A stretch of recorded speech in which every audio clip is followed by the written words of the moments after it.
before Caiaphas the high priest, and then in the court of Pontius Pilate. All the disciples fled. Peter denied Jesus 3 times.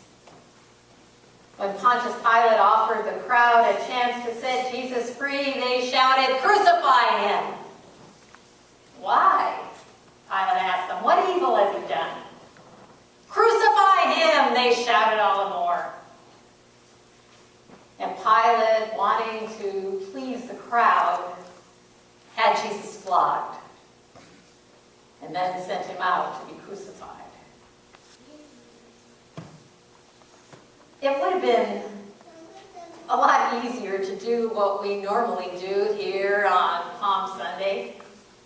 Just sing the songs and wave the palms and have that sort of little Sunday celebration. And then to come back next Sunday and have another celebration. First, we always have a good time out at the lake, and then the Easter breakfast, and then worship with the trumpet, and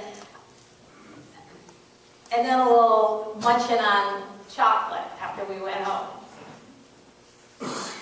That's what lots of Christians do.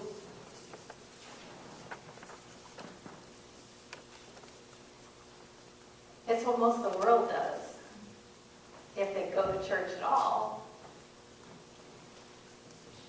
And in doing that, we miss the power and the passion of this week.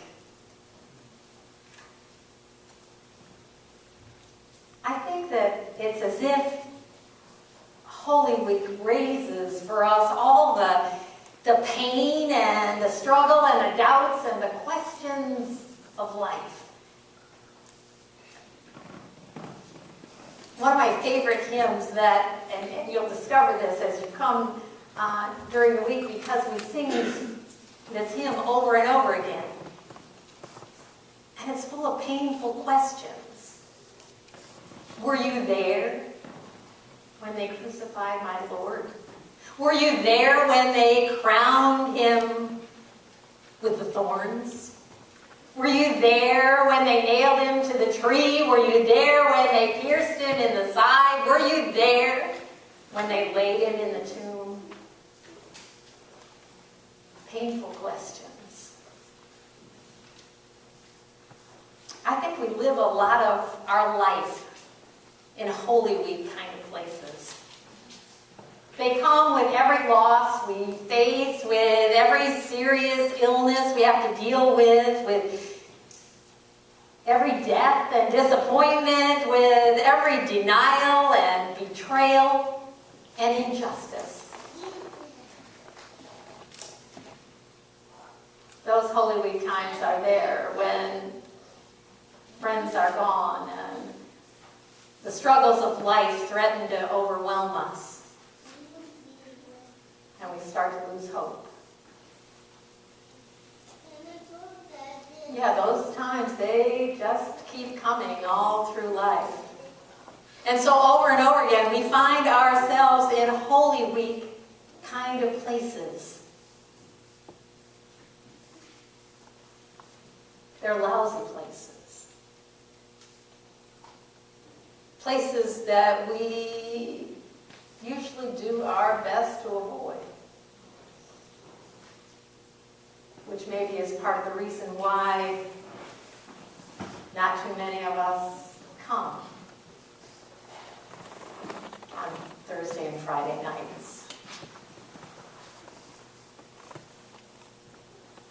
And that is part of the reason why we are experiencing all of Holy Week here this morning.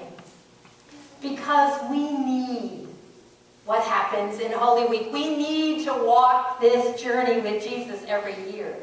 We need to walk it with him because he walked it before us. We need to walk it with him because we need to remember that as we walk in our own Holy Week kind of times, Jesus walks those times with us.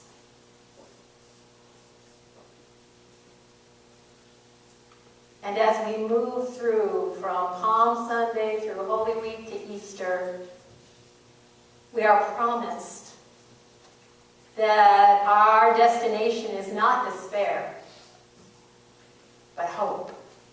It's not darkness, but light. It is not the cross, but the resurrection. It is not death, but life. This is Holy Week. And there are tables in this world that need to be overturned. There are difficult questions that need to be faced and painful situations that are going to come. There are lonesome valleys that need to be walked and passionate lives that need to be lived. And so in the midst of the crowds, from the intimacy of the supper and from the agony of the cross, Jesus is calling to you and to me.